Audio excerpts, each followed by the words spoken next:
Hi everyone, thank you so much for watching my channel. Today was my, well, I didn't have like a 24-week OB appointment, so this was my like next appointment with my OB. I'm 25 weeks and 3 days. So today I had my glucose test, so that was no fun. I'm like exhausted. I had work after too, so I just like feel like gross and exhausted. I, obviously limited my sugar and carb intake in the morning. My appointment was at 1:45, so, drinking the drink, and I picked the orange flavor this time. My past 3 pregnancies, I've always gone with like the red fruit punch. I didn't know that that was like supposedly like the worst. But I hated the orange. Like, I don't know. They're probably all really bad and gross. But, yeah, so I did that today, and I should have those results tomorrow. I talked to her about kind of just, I guess, the plan for being on the blood thinner. I'm on, like, the Lovenox right now. And she mentioned that like probably 2 weeks or so before delivery, I would be switched to heparin, which is still an injection, but I would do that twice a day, so that stays in your system only for 12 hours, where the Lovenox stays in your system for 24 hours. And she mentioned that if I, like something else about the heparin was that like if say you took it at 9 in the morning and then all of a sudden you're in labor at like 3 p.m., like they can reverse the heparin where like they can't for the Lovenox. I don't know. So it's kind of just like to be on the safe side. And then I think I would not take it the night before being induced, just so you don't like bleed out. So it's kind of nice to have like that plan in place. And in my last video, I talked about at the end my frustration with like the MFM not wanting to see me for growth ultrasounds every month, but my OB wants to.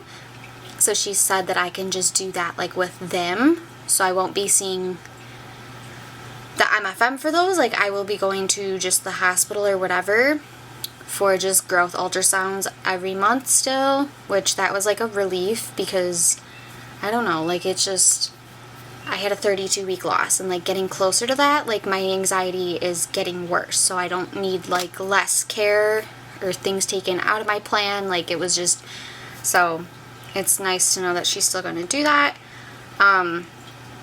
She wanted me back in 4 weeks, which would not put me at 28 weeks but 29 weeks, so I will start my weekly non-stress tests then, as well as I said ASI in my last video, which was totally wrong because I had no idea what I was talking about, and I misheard the nurse on the phone, but I think it's called AFI, like the amniotic fluid something. So I will be receiving those weekly as well. Yeah, so it's gonna, and then when I was like checking out and like making my next appointment, the office lady was like so confused why I was like making like a weekly appointment, and she like kind of like didn't seem to believe me. And I was like, well, like I've had, she's like, usually they don't start the non-stress test till 36 weeks. And I was like, well, I've had a loss, so yeah, okay. So she went and talked to the nurse, and the nurse was like, yeah, I don't know, like I'm gonna confirm that with the doctor, like we'll call you back. So I was like, okay, whatever. So they called me a little bit after I got home, and they were like, oh yeah, okay, like she did confirm that. And I'm like, yeah, I know, I wasn't just trying to come weekly for fun. And it was kind of nice because she made it like really easy that I'll just go the same time, like at the same time every Wednesday, and it'll be nice because both my kids will be in school by then. So, and I'll do that up until I think she said 37 weeks, 36, 37 weeks, I don't know. So it's kind of nice to have those scheduled, and I'm hoping like almost like having something weekly like makes this go quicker or just eases my anxiety a little more. But I still have a bit of stretch of time to go till I'm even at that point, but slowly but surely getting there. And I kind of just like asked questions about like being this like positive for lupus anticoagulant, like what that really meant, and she kind of mentioned that like, yep, like I'll have it for life, but that it's not like a huge deal, like it's more of a bigger deal during pregnancy, and that I could take baby aspirin my whole life if I wanted to, but that I wouldn't really like need to, and that like I was born with this, so I've had it and I will have it, and it's kind of somehow I skated by having winter and miles and having completely normal pregnancies. That was pretty much the whole appointment. I did feel like it was like a little rushed, because they have to like draw your blood at that certain time for the glucose. That like the lady came in and I'm like talking around this lady's head, like trying to talk to the doctor, and yeah, so I guess they're also testing my blood to see if I'm anemic. I don't know if that's standard or not, but I should have those results tomorrow too. So here's my little bin of stuff. These are all, I have like one left. My injections, they come in like little packs like this. All right here, I got like about a month's supply. And then the pharmacist was nice enough to give me like the alcohol rub wipes.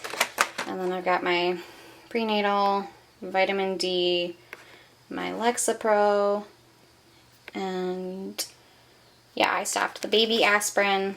So that's my little setup I've got going.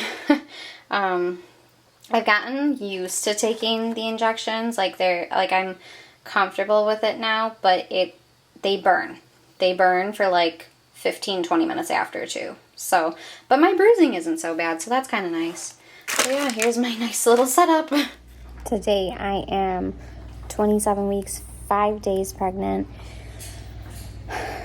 And so I was at work and I coached gymnastics. So I had my socks on and I didn't have any shoes on, and I was in the office and they have like an area where there was like carpet and then like tile, and my right foot stepped over to the tile and my sock slipped, so I fell. I landed on my left knee and my hands, not on my stomach, but it was like a bit of a hard fall for landing on my knee and hands. So I called the doctor. Well, of course it's the answering service, and then they contacted the nurse, and the nurse called and said the doctor wasn't in, and that she would contact her and see what she wanted to do and then call me back. So she finally called me back, and they said if I wasn't bleeding, leaking, cramping, if he was consistently moving, that like no need to come in. So, which I hadn't really like felt him move, but I was like still working, which I was working like an open gym, so I was just kind of like walking around, not really doing much. I think the walking made it so I couldn't really like feel him move, but like then when I got home and like ate something and stuff, he started moving, so I was like, okay. And then I kind of had something like super weird happen. I was like, I think like the last time I had anything to like eat or drink, it was probably maybe about 3 o'clock or so. And then it was like 5:30, and all of a sudden like I felt like the back of my gums on the back of my teeth were bleeding. Like I could like put my tongue there, and I like showed Joey. I was like, is there blood on my tongue? And he was like, yeah. So I know like bleeding gums is a really common pregnancy symptom. But I feel like the only time I ever get that is like when I'm like actually brushing my teeth, so like they're getting irritated, or I could see like maybe if I ate something or like something like poked it, or like a straw, whatever. I had nothing in my mouth for like 2.5 hours. Don't know why, but I was randomly had bleeding gums like behind my teeth. So I don't know. I'm just having an off day, and I truly cannot wait I just can't wait for him to be here alive in my arms. Like, it is just getting really nerve-wracking. And yeah, I have an ultrasound. Today's Friday. I have an ultrasound Monday. So hoping things just stay well until then and I can see him and have a little bit of relief. So that was my adventure today. Today I'm 28 weeks and 1 day. I have my 28-week growth ultrasound. It's actually not at the MFM though. I have to go just to the hospital. And I picked the closer hospital, which is actually the hospital I gave birth to Sailor at. So, and today's her 11 months. So I'm not really like going into like anything relating to like her and her demise is not related to like the normal ultrasound room. Like, I was in labor and delivery, which they don't even have at this hospital anymore. So it's not like the worst, and it's just like so much closer that I just was like, yeah, we'll just go there. But I am still a little anxious just because like I haven't been to this hospital since I had her 11 months ago. So it's kind of a lot, but yeah. And so because this is like at the hospital, it's kind of where like they don't really talk to you. They're not gonna like tell you much. It's just they'll probably tell me like his heart rate. But yeah, I'm looking forward to seeing him on the ultrasound screen. So, and Joey's meeting me there, which is nice because he hasn't been to an ultrasound in a while. So just got home from the ultrasound. It went well. I had a guy who I don't know, which is fine. I just like have never seen a guy do an ultrasound before, but yeah, he was nice. And I like wasn't sure he was gonna like print pictures for me, so I kind of was like, if you could get like at least like one profile picture, like the side profile, like that'd be great. And he was like, oh yeah. And he's like, I can try. And then he did like a full-blown photo shoot and was like changing it to like the 3D and stuff, which definitely the MFM office has a way better machine, because these were like, I had a hard time like actually seeing.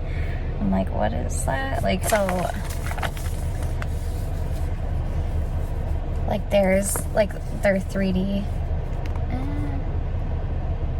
and like I think it cut off at like his mouth.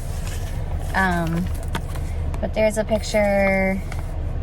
His leg was like over his head is down here, and his leg is stretched up. Here's another 3D. That one's a little better. You can kind of tell like the eyes, nose right there, and mouth. That one's kind of cute, but it still was not great quality. It was so cute. The guy caught him. He was like trying to get a picture, and he was yawning. So you can see like his little nose up here, and then his mouth is open right here, yawning. It was so cute to see like happen. Like we saw him like take a full yawn. Here's another just like kind of profile. His hands are by his head, and then the last one I think is just kind of same thing. He had a hand up by his head. But yeah, so I was glad he at least took pictures. And I can like, and like they're not supposed to say much, but he did say that he's measuring a little bit ahead. I think he's probably about like a week or so measuring ahead, which is good news. Yeah, he said everything like looked good, but that my doctor would get the results in like a day or two or something. So I'm sure her response is just gonna be like, yep, looks good and all that. And then I think like I had a really difficult time pulling into the parking lot, and kind of just because like the hospital is not like you can't really quite see it from the road. Like, it's like the entrances are like on the main road, but then like it's kind of tucked away further, and so kind of just like seeing the building again, and like it's like multiple floors up, like that kind of hit me, and I was kind of having a moment. And then like the hard part too was we had to go through the main entrance, which is where they brought me out to go home after having Sailor. So like that was like really triggering for me. Like I kind of was like having a moment, but Joey was like, I'm here, and he kind of just came up. So kind of glad I didn't have to have like a full-blown crying session right before, but it was just kind of one of those moments where it like hit me like a ton of bricks, like remembering walking out and then like going in the building. And I can recall like the nurse like had me in a wheelchair, and she was kind of like facing a certain way, and we were waiting for my mom to get the car and come around. And I can remember there was like a couple leaving with their baby, and I can remember like Joey trying to like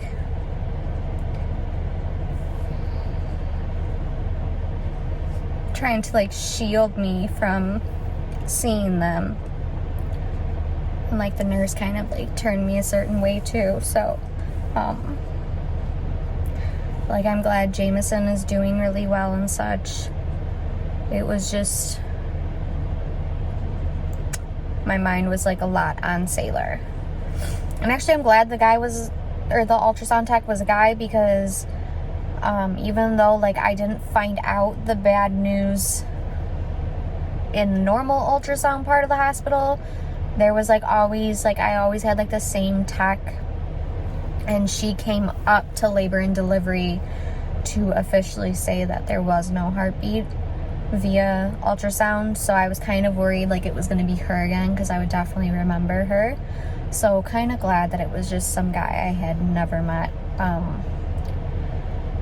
I think my next ultrasound is with the MFM, so I don't know. I'm kind of hoping I don't have to go back there. I think I've just tried to,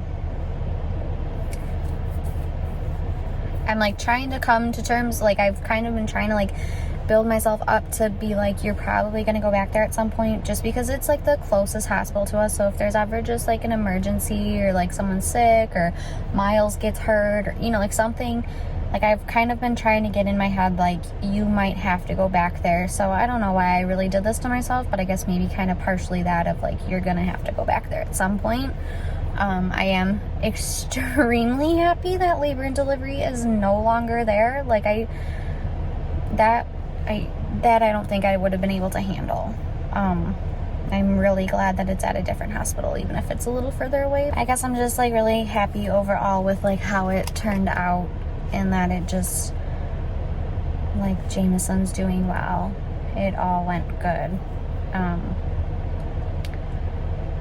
28-week ultrasound's triggering for me, because that was the last ultrasound I ever had with Sailor, and it was at the MFM, and the doctor was like, now go on, enjoy your pregnancy, and that didn't quite happen. But today also, a year ago, we took our like professional maternity pictures for her, so that is weighing heavy on my mind today as well. It's just crazy how fast a year goes and how much can change in just like a moment of time. But hopefully I'll remember to add in whatever my doctor says, even though I'm sure it won't be much. But yeah, starting next week, I go for weekly non-stress tests with my OB, and I'm supposed to get like amniotic fluid ultrasound checks, but they haven't like set that up for me. I don't know. I can't wait to meet him. Hopefully alive, hopefully healthy, and just, I don't know. Can't wait for him to be here. Hoping these next 2 months just fly by in a good way.